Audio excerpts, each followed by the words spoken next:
okay. I might for sure. And I know Good name. I'm Zinima Banana money. Yes. Mam, come with my banana money. I'm a multi apple, multi my banana. How's this just No, Jano cook. Put Jim on Oh, hey, my window Jim was on. So I put Mukujima. Need to my tumble to Mukujima. Yes, I forgot to know what I know with him. What I do my tumble to dig over the window.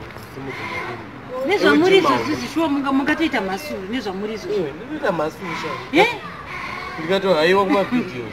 Ndakanga kuma videos. Ina muchipenge nekuzungera kwamakaita iko kushuwa mugomira pa video yemu nimi. Ndobuya ngazana. Muda kudisa ma video yevanhu. Mune madedwe. Ngoti wawo simudire chipo chipo chei. Nekuzungera kwamakaita iko kutse kupusa kwamaka. Iwi. Kuda kuita masuru. Zekuenda pa ma video yevanhu. Mwana iwa uchikire mwana takatari. Kumijira pinjino yapo takena muzondina yamsamana. Sakakwara uchikire yamu. Sika mimi nditose ure. Nokona uchikire mwana kati wani siku mwana uchikire. Ari no uchikire mwana. Kambira musaka ndenda kuti mwana mukakwabude. Nochi. Ndenge kuti mwana ndizvi. Ende mwana wacho nondiratidza kuti ndimbomuchi. Dai chimboni pani mbomuchi. Ya, bukaso. Kuri kumana zvako. Muri number 1. Ndipo mungade kuda kudyisa mwana, wani kudyisa mwana, kudya mabanana, ma vitamins. Chichi, apa moti kugara pachimoti chemwana. Zvese?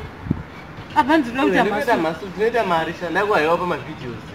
Mina kuzungera kwamakaita munombokuone nei. Kuzungera muda kuona kana dzikira kubuda imimi chewe mimi. Ndomubaba ma video mutakubuda. Pamuchato kama mtingoonekera zvezvo muri pamuchato. Zvinoziya video yemunhu. Video nongoonekera kacho. Kwasise nekupusa kwamakaita kauko. Aiwa kana tibvire zviri mukupudza ngomuchitite zina kana ukwana. Iye munhu angade kuita mamasuru angati masuru netidombo itotutu. Yewe kujima uku. Seka zvako mwana womunhu. Aya. Henzo TV. Henzo TV.